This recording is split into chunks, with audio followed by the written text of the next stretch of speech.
So we're working through I'm calling this the Assyrian Empire. We're not there yet. But Assyriologists, as they're called, have basically divided Assyrian history up into various eras. We looked at the first 4 of these, at least to some degree, last week. And so just in the spirit of a little bit of review here, to remind you of what we've talked about, Assyria begins really with just a city, and the name of the city was Ashur. And Ashur is in the north of Mesopotamia on the Tigris, in the region that today would be part either of Iraq or possibly Iran, but that's the general vicinity in which we would find it. The ruins of that city, as far as I know, are still there, and you can visit them, but there's no major population there at this point. So it begins as the story of a city. The city is able to establish its independence after the fall of the 3rd dynasty of Ur that took place around 2000 BC. That story we went through last week. We noticed that the next era is called by Assyriologists Early Assyria, and this is that 200 years or so in which now we begin to see Assyria extending itself and becoming not simply a city, but a region that was to some degree influencing and indeed in some cases dominating the regions that surrounded this. And this would be the era that we refer to as the period of the Judges. And so you recall last week we were saying that the Assyrian, the king of Assyria, allied with Suppiluliuma, the king of the Hittites. They were able to squeeze out the Mitanni. This is all review, so it should ring a bell in your mind if you were here last week. And on the basis of that, they were able to expand their domains to some degree into, at least you might say, the backyard of Israel. But that didn't last for too long, and Assyria kind of goes into a period of decline along with the rest of the ancient world in what's sometimes called a kind of dark age. And so this is a pretty well-attested aspect of ancient Near Eastern studies, that for a couple of hundred years, you just don't hear much. You don't hear much from the Assyrians, you don't hear much from the Babylonians. The entire ancient Mediterranean world seems to go dark, at least to some degree, with the notable exception, of course, of Israel. And we were saying last week that at least appears to be an illustration of Proverbs 17:6. When a man's ways please the Lord, he makes even his enemies to be at peace with him. And in some grand sense, that seems to have been what was happening in the ancient world during this time frame. That brings us now to this period that's called the period of recovery, which begins about 9/11. Somebody asked last week if 9/11, do you think there's any correlation with that and 9/11? I don't think so. But anyway, about the year 9/11, we have this kind of reemergence now of Assyria, and this is the time frame that leads toward empire. We still haven't seen an Assyrian empire yet. That's the last of these eras, but this is the period that's heading toward empire. It begins in the year 911 BC, and there's several kings. We've looked briefly at each one of them. So I'll just remind you again, the first one is Adad-Nirari. This is where the recovery begins. This is when Israel now divides into 2 kingdoms. You have Rehoboam in Judah, you have Jeroboam in the north. We talked about that last week. Then we have Tukulti-Ninurta, who is the one who is distinguished mainly as rebuilding the walls of the capital of Assyria. Then you have Ashurnazirpal, who is the one who really establishes a new paradigm for Assyrian conquest, namely ferocious, vicious, brutal, gratuitous violence. They really just wanted to terrify their enemies into submission, and they were pretty successful at it. And the descriptions that we have of the particular tactics that they used really will be pretty convincing, I think, to any casual reader, that people would just have a tendency to go weak in the knees, and just simply allow these Assyrians to bully their way in.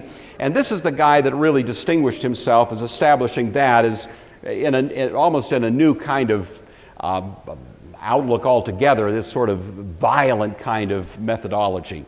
The guy that we left off with was Shalmaneser III. He is most famous from our point of view because he leaves us this really impressive artifact from the ancient world known as the Black Obelisk. And the Black Obelisk is really well known and of interest to us and people interested in the Old Testament, because for the first time we have a pagan nation leaving an image of an Israelite king. And so it really is very highly confirming of the basic narrative of the Old Testament because it fits so nicely with what's otherwise known from the Old Testament point of view. And that Old Testament king, of course, was Jehu, that we're going to be considering again just for briefly. So Shalmaneser III, that's where we left off. I want to pick up the story there and press forward basically to the time of Jonah.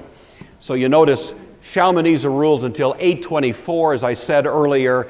Jonah probably came to town about 780, so we're about 50 years prior to Jonah. So I want to, in some detail, talk about what's going on here that leads us to the time of Jonah. This is a image, a statue of Shalmaneser that's found at the Istanbul Archaeological Museum. He left quite a few of these pictures. There's some at the British Museum as well. I mentioned last week, in 35 years, he launched 31 campaigns. That's a lot of war. That's what he's doing. And the effect of that was to greatly expand the Assyrian holdings. Now, this doesn't become an empire yet, but this darker green region is simply to say all of the places that are within that dark outline were paying tribute to Assyria to keep out of further trouble with them. In other words, they were willing to pay money to not have the Assyrians come to town and do horrible things to them. It's not quite straight up rule yet, but it's very close to it. So we don't quite call this empire, but it certainly is heading in that direction. And Shalmaneser III is the guy who was able to establish that much broader kind of region under which they were exercising that kind of control. There are two occasions when the Assyrians came specifically to Syria. Now, I didn't clarify this last week, and someone asked the question after class, and I thought to myself, I need to say this. There are two words we're using here, Assyria and Syria. And they're not the same thing, right? Assyria is this imperial presence in the ancient world that we're really focused on right now. Syria is a small region, a country north of Israel, with which Israel had ongoing relationships over the years, sometimes combative, sometimes allied, but Syria is a fairly small area just to the north of Israel. Syria continues to exist to this day, as you know. The capital is Damascus, and it still shows up in the news these days. So Syria has continued to exist throughout history. Assyria is gone. There is no Assyria anymore. It's been swallowed up largely by Iran and related countries. And so I'll try to pronounce clearly and distinctly so you'll catch the difference between the two. I know sometimes that can be a little bit confusing. So my arrow here on the map is to say that the Assyrians came in and attacked Syria. Assyrian annals indicate that, and we also have corroborating evidence of that from the Old Testament itself. That attack took place, it's one of those 31 attacks, in the year 853. That would be the same year, by the way, that Ahab, the king of Israel, a wicked king, married to Jezebel, that's the same year he died, but it wasn't in that conflict. The other time that the Assyrians come and attack is in 841. So two times, two of those 31 campaigns really come into the region that we're interested in, into Palestine generally, and especially there's an attack on Syria. That second attack in 841, the king in Syria was a guy named Hazael, and he had just assassinated his predecessor, Ben-Hadad. Both of these guys are mentioned prominently in the Old Testament. They are both also mentioned in Assyrian records. Ben-Hadad was a Syrian king who had ongoing battles with Ahab, the king of Israel. Hazael assassinated him and took over and was immediately confronted by this attack from the Assyrians. And basically the result of that was he wound up under siege in Damascus. Shalmaneser did not actually take Damascus, but it did take control of the surrounding area. Jehu, the king who was at this time ruling in Israel, decided the better part of valor at this point was simply to agree to pay the tribute, which he did, and that gave rise to this black obelisk that we looked at a little bit last week. The last few years of Shalmaneser's rule were tied up in civil war back in Assyria itself, so he kind of goes dark the last few years as he's trying to do some damage control in his own region. Now, what's happening during his reign?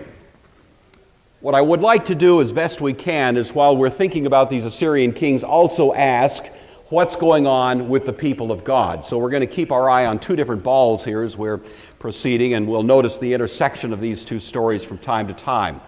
But during the reign of Shalmaneser, we have a fairly complex series of events that take place in Israel and in Judah, the divided kingdom. This is the only good chance, the only good excuse I'll have to cover this, so I'm seizing it right now. So you may recall this from Sunday school lessons you had 100 years ago. Maybe you went through some of this stuff, but at least now we'll have a chance to try to put it into its context. So in Judah, who's ruling? Jehoshaphat. I always thought that was a funny name when I was a kid. Jehoshaphat. I don't know. Anyway, he's a good king, gets a good positive review in the Old Testament, with the one exception that he allows his international alliances to align a little bit too closely with the king who is ruling in Israel, whose name is Ahab. And you know the story of Ahab. He's married to Jezebel. Jezebel is a Phoenician woman, princess. She, by the way, is attested to outside of the Old Testament. And she brings her pagan religion to Israel and really greatly influences Ahab. So Jezebel and Ahab get very negative reviews, as you know, in the Old Testament. Jehoshaphat permits himself to become allied with Ahab through marriage, in which the daughter of Ahab and Jezebel, a woman named Athaliah, or Athaliah, you may pronounce it, becomes married to Jehoshaphat's son Jehoram. And that does create a little bit of an interesting story that unfolds here in Israel during those years. Ahab is killed in 853, as we indicated earlier, in a battle that he has with Ben-Hadad. So he dies. This was predicted by Elijah, the prophet at the time, because of his wickedness, because of his manifest idolatry and so on. He is going to be judged by God, and he dies indeed in this battle. It's that famous incident where it says an archer shot an arrow at random, and of course it struck Ahab. Simply to say, there are no random events, you know. And that arrow was aimed very precisely by a God of providence, even though the guy that shot the arrow didn't know what his target would turn out to be. The successor to Ahab is his son, Ahaziah. Ahaziah, this is a very odd story, I think, in itself, was working on his back deck and fell through a lattice.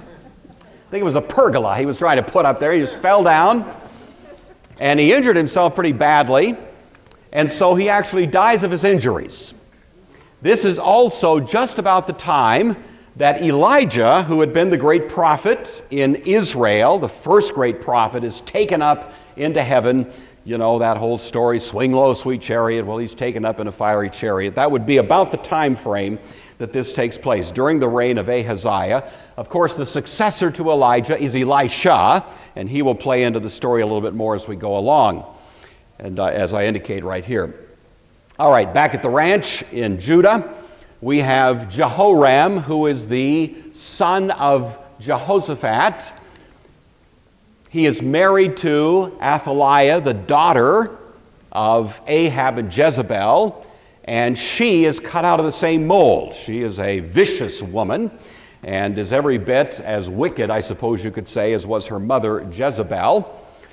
Jehoram shows the influence of his wife by doing what was prohibited to Jewish kings, but was commonly practiced in the ancient world otherwise. And that is, once he became the king, he wipes out the entire family, all his brothers, anybody that might have been a threat to his claim to the throne. So he wipes out his whole family. It's a wicked deed, and the Old Testament condemns it, even though it was commonly practiced in surrounding nations. He is, as a result of that, attacked.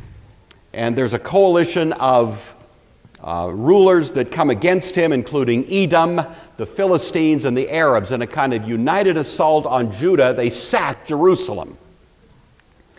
That seems to be the backdrop for the first two, or what are called the minor prophets in the Old Testament. As we go along, I'm going to try to tuck into our story where the minor prophets fit. Sometimes it's hard to figure out just where they go, and so I'm going to try to include them along the way for you who are jotting this down. So Obadiah and Joel both seem to have been prophecies that were written against the backdrop of this attack against Judah during the reign of Jehoram. They don't say it specifically. It's more or less an opinion that's held by many scholars, and I tend to agree at this point that they've got it right. Obadiah is written directly against the Edomites. It's a condemnation of them, presumably because of their gratuitous attack on Judah. Joel, of course, is well known for a couple of things. He talks about a great attack of locusts, which some people believe should be taken literally. Some believe it's a metaphorical description of this attack by these Edomites, Philistines, and Arabs. More importantly, Joel is the one who is quoted by Peter on the day of Pentecost when he's construing the meaning of speaking in tongues, and he says that this is that which was spoken by the prophet Joel, you recall. I'll pour out my spirit on all flesh. Your young men will dream dreams. Your old men will see visions, etc. That whole thing is from Joel. But both of them seem to show up about this time.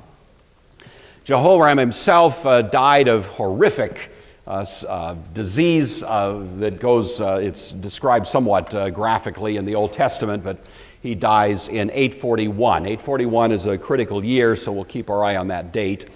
And what happens is that his son, Ahaziah, or Ahaziah, it may be pronounced either way, takes the throne. You'll notice he only rules for 1 year. So what happens here? The successor to Ahaziah, who dies after he fell through the lattice, is his son, Joram. I'm sorry the names are similar. I didn't write it's just... So you have an Ahaziah in Judah and an Ahaziah in Israel. And to make matters worse, you've got a Jehoram in Judah and a Joram. I mean, come on. But anyway, that's just the way it is. I'm not going to argue with the Bible, but those are the names that come up. So we have Ahaziah in Judah, and in Israel, the north, Samaria, we have Joram. All right. 841. Recall that's the second attack by Shalmaneser. Joram orchestrates a united front to respond to that attack. Hazael, who's the king of Syria, Ahaziah, who's the king of Judah, and Joram themselves, they go to battle, and they have at least some modest success holding off Shalmaneser first time out of the gates. However, Joram is injured in that battle, and so he goes back to his capital city, which is called Jezreel, in Samaria, the 10 northern tribes, to recover from his injuries.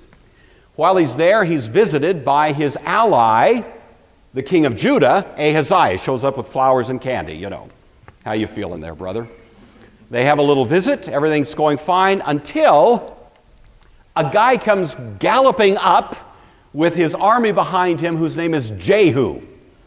Jehu is a commander of the armies of Israel.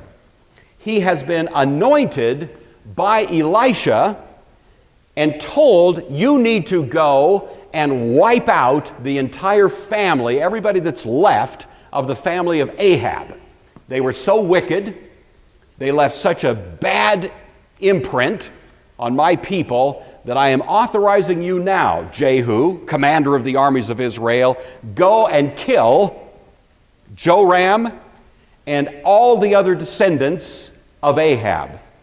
So that's the authorization he receives. So that's where Jehu shows up. He's not part of the royal family, but he is a commander. So he comes and he attacks Jezreel at the very moment that these two guys are meeting and having high tea, you know, sitting there. And all of a sudden, along comes Jehu. And he kills Joram, which is what he was instructed to do, but then he goes beyond the scope of his instructions and also kills Ahaziah. So Jehu comes and wipes out the king of both Judah and Israel, and that's in 841, and it corresponds with the same time that Shalmaneser had attacked, and it's sort of in response to that. All right, so Jehu takes the throne now. He's wiped out the sons of Ahab, 70 sons of Ahab. He kills Jezebel, that famous scene where she's thrown out from the window and drops down to the street below, and her carcass is eaten by dogs. You remember all that? That is in the Old Testament. It's very ugly, but anyway, I think she deserved it. Anyway, that's what Jehu does, and so he's fulfilling all of God's requirements at that point. But because he also killed the king of Judah, which he was not authorized to do, Elisha gives a judgment against Jehu that he will only have people on the throne of Israel to the 4th generation. That is to say, there will be 3 successors to Jehu himself, which does in fact turn out to be the case. Now it is this Jehu who now against the immediate threat of Shalmaneser, who's obviously a much bigger threat, decides that the smartest thing to do is to pay the tribute that's being required, and that gives rise to the black obelisk that is dated precisely to these events. And so again, it's a remarkable coincidence of ancient external history with biblical narrative that we have this, and we talked about the black obelisk last week. All right, meantime, in Judah, Ahaziah has been killed by Jehu. There's nobody right at the moment to take over. Ahaziah was a young man. He has 3 or 4 sons. The youngest of those sons is only about 6 months old. So, what to do? The wife of Jehoram, mother of Ahaziah, the same Athaliah, the daughter of Jezebel, seizes the throne. And there's an interregnum period at this point. It's the only time in Jewish history when Judah was ruled by a female, and she for about 6 years is there. She's not a legitimate ruler, but she doesn't take over in the spirit of, okay, I'll just kind of manage the shop until the legitimate heir to the throne is old enough. No, she wipes everybody out, you see. She kills her own grandchildren. She wants the throne. She wants power. She's the daughter of Jezebel, cut out of the same mold. The only one who escapes this purge is that little 6-month-old baby, and he is just spirited out secretly and hidden away under the care of the high priest at the time, whose name is Jehoiada. And so for about 6 years, she's running the shop there in Judah, and Joash secretly is being protected under the care of the high priest for a few years. Well, in 835, there's a coup. Athaliah is executed at that point, and that brings then Joash, who's about an 8-year-old boy, to the throne, and he becomes the next ruler. He is the true seed of David, and through the protection of the high priest, he is able to survive this ugly time in the history of Judah. He's a very good king at the beginning. However, when the high priest who had protected him and cared for him, Jehoiada, dies about 20 years later or so, Joash begins to go sideways. And so even though he starts very well, as long as he has the influence of Jehoiada, he remains faithful to his standards and call, but then toward the end he begins to deteriorate. He does several things which are bad policy, one of which is he bribes the king of Syria not to attack him. For this and a lot of other things, he is eventually himself assassinated. And so in 796, Joash goes under.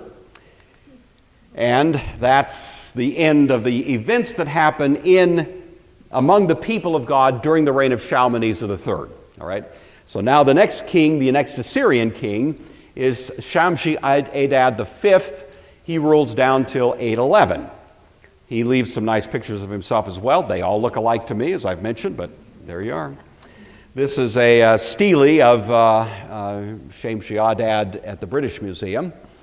He had to settle the civil war. I mentioned that earlier in Assyria. It takes him 2 or 3 years to do that, as is often the case when the central power is in a kind of upheaval. There's rebellions everywhere, and this guy comes out vicious on steroids once he's got his civil war under control, and so he just ups the ante, and things get even worse, more violence, more bloodshed, more hostility, more outrage around the Mediterranean world under this guy's rule.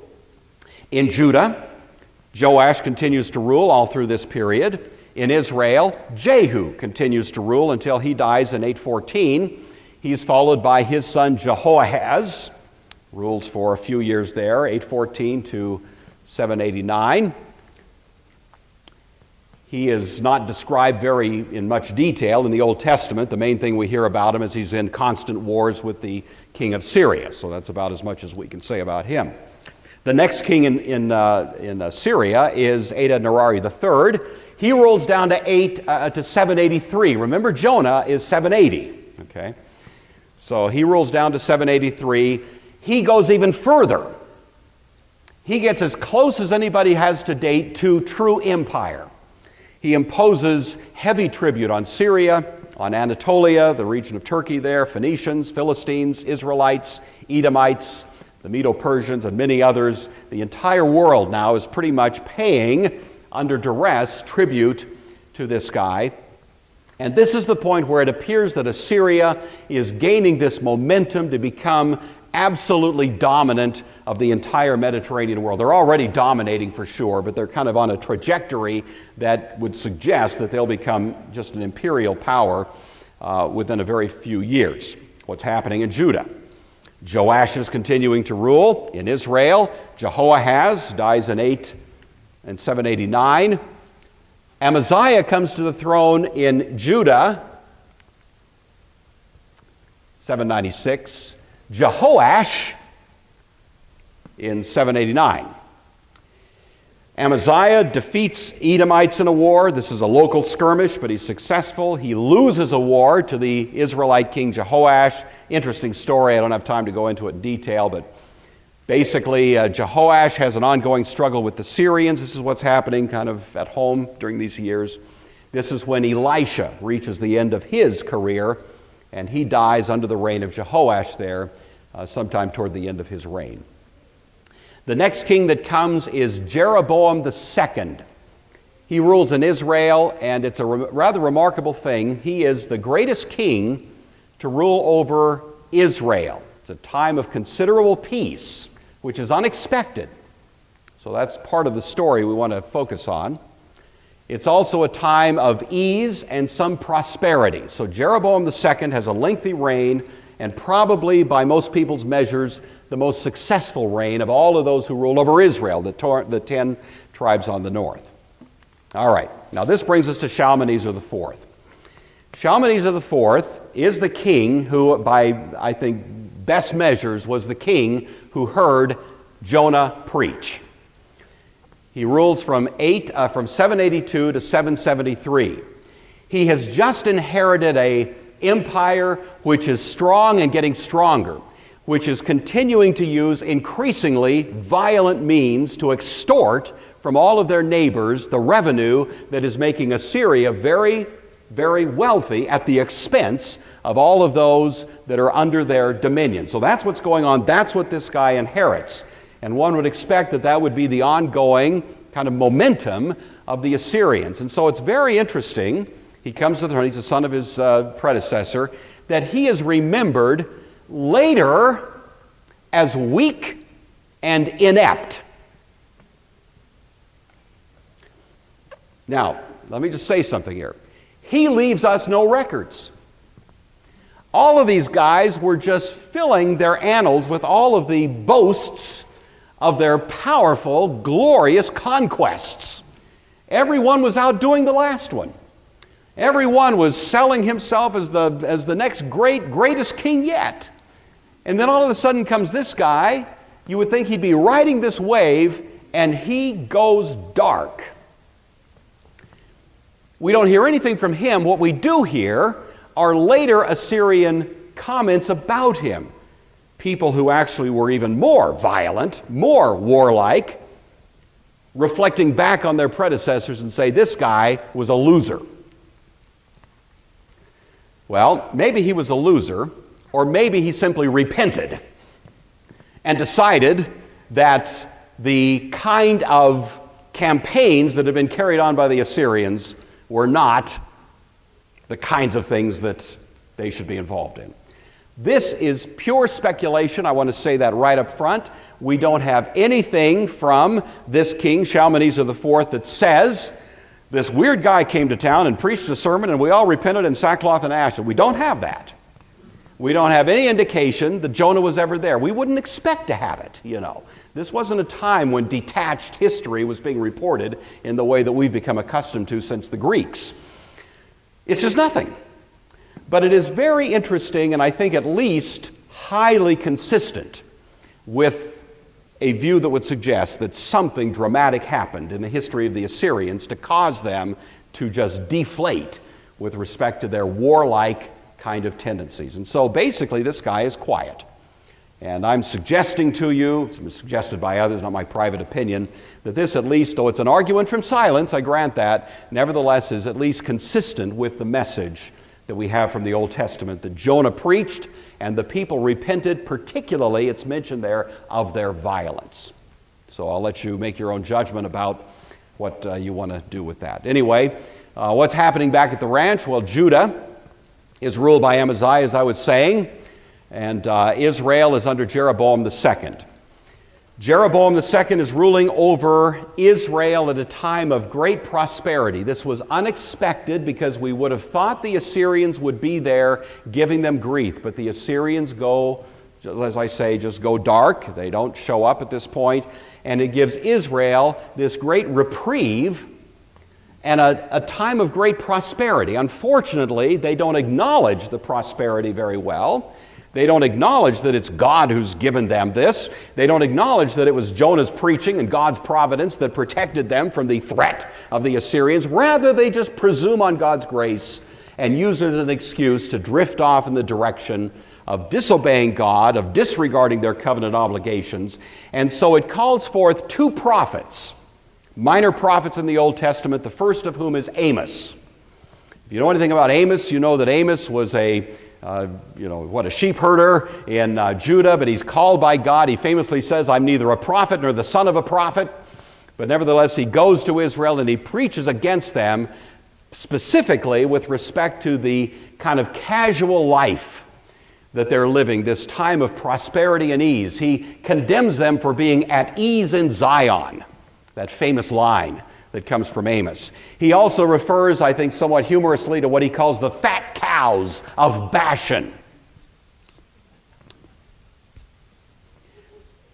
Not very complimentary, of course. He's talking about the women who are just gorging themselves in a life of ease and indulgence. And Amos, kind of rude, but that's what he calls them. If you don't believe me, just read Amos. It's there, you'll find it. And otherwise, Amos is a wonderful prophet for people to read who are living in times of relative peace and ease in their Christian experience. Amos is a very relevant book, I think, for any Christians who are not facing probable death day by day. You know, if we lived in China, we'd have a very different kind of faith experience than we do living in Spokane, Washington. And sometimes I think we need to hear a little bit more of Amos sometimes. But anyway, he's the first of these two prophets. The other one is Hosea. Hosea is a remarkable story. You recall he's told by God to go and marry a woman of the streets, marry a prostitute. Many people have thought that can't be. This must be metaphorical, and I don't know, maybe it is, but the story doesn't seem to be metaphorical. It does seem to be what God actually told him to do, and it's what he did. He marries a woman named Gomer, and she had been a prostitute. He takes her into his home, cares for her, but after a period of time she leaves and goes back to her prior profession. And that becomes this amazing object lesson that's used through the voice of Hosea to say this is what Israel has done. She has forsaken her covenant husband.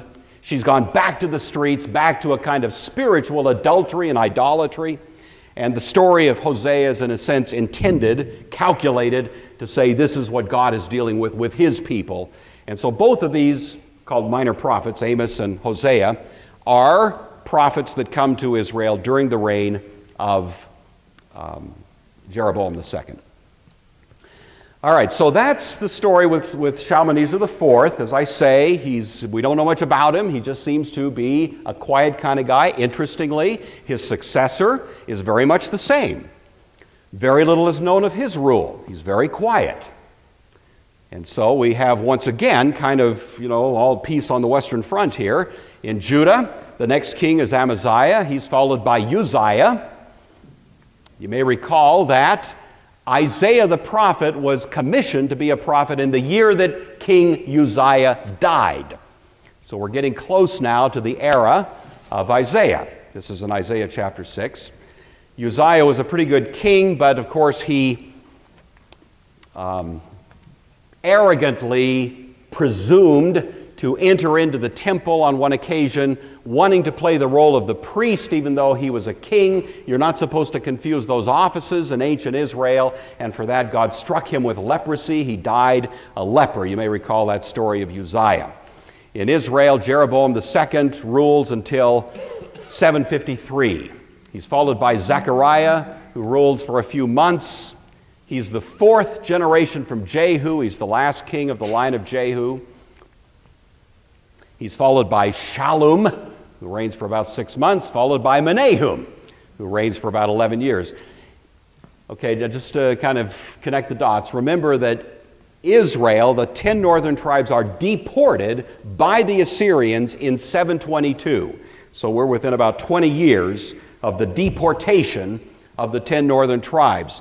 And we begin to see a whole lot of political instability, of course, in Israel as we are nearing that particular era. So I'm going to leave off talking about him. The next king, we'll be getting back to this next week when we actually talk about this deportation of Israel and ongoing thoughts from there. The third successor is also quiet. This is amazing. 3 kings in a row. Nothing. They're just quiet. What happened here? How did this happen? I like to call it the Jonah effect, you know. He rarely left the palace. He was killed in a palace revolt in 745. And in 745, we have a great shift in the whole story. For about 35 to 40 years, Assyria just flatlines for no good reason. You read, ancient Assyriology, and you say, why did this happen? Nobody's got a good explanation. I've never read anyone yet from a secular point of view saying it must have been the preaching of Jonah. But at least the evidence is there for anyone's interest that may want to look at it, you know. So this is what's going on. We have Uzziah ruling in Judah, followed by Jotham. In Israel, we have Menahem, and he is going to be the king who is mentioned in connection with the first king of what's called the Neo-Assyrian Empire, Tiglath-Pileser III. I'm going to leave off the story there and just have a couple of comments about Jonah. What do we learn from Jonah? Number one, this is my Sunday school lesson for the morning, you know. Number one, point one of 3 points. When God calls, obey. Delayed obedience is disobedience. That's something good for parents to know with respect to their children. It's also good for Christians to know that with respect to their God. When God calls you to do something, and you know He's called you to do it, the best thing is don't put it off till tomorrow. You may meet a whale, you know. And so, when God calls us to do something, as He did with Jonah, the direction of prudence is obey. Second lesson, even when we disobey, God provides. I've heard people say that the whale came along as some kind of punishment. No, no, no. The whale is redemption. You know, the fish is redemption. Jonah would have died, but for the fish, you know. And so God sent in His providence this wonderful picture of an ark. And many have noted the similarity that we see going clear back to the Garden of Eden, this kind of ark motif. Noah's ark, Moses in the ark there in the river and so on, this idea of being protected in the midst of swirling waters. And you read the prayer of Jonah that he prays from the belly of the whale, and you see how he's giving a prayer of thanksgiving for God's deliverance. And so when we do disobey, it doesn't mean God will abandon you. It just means that you may, run into a big fish. So there you are, and you can give thanks for that if it should happen. The third lesson and last one that I want to leave you with from Jonah is never underestimate the power of God's word. Jonah did not want to preach to the Assyrians. He didn't like the Assyrians because the Assyrians were notoriously violent, idolatrous, wicked, evil, horrible people. And when God said to Jonah, I'm going to send fire and brimstone on the Assyrians, Jonah was ecstatic. The last thing he wanted was for God to give them mercy. It wasn't that he didn't want to go to the Assyria because he was afraid of the Assyrians. He didn't want to go because he was afraid God would make good on his word. And that's exactly what God did, and it did make Jonah very upset. You recall chapter 4 of Jonah in that connection. I bet that when Jonah walked through the streets of Nineveh, he preached some of the most lackluster sermons you've ever heard. I bet that those sermons were so deadly boring that it would have put any of us right to sleep. But God can fill, can you imagine him walking through, 40 days, God's going to get you guys. Better watch out. He's just hoping no one will hear it because he doesn't want mercy for the Ninevites. But even that lackluster sermon, even that sermon that probably wasn't filled with prophetic passion that we might have expected, is what God was able to use to change their hearts.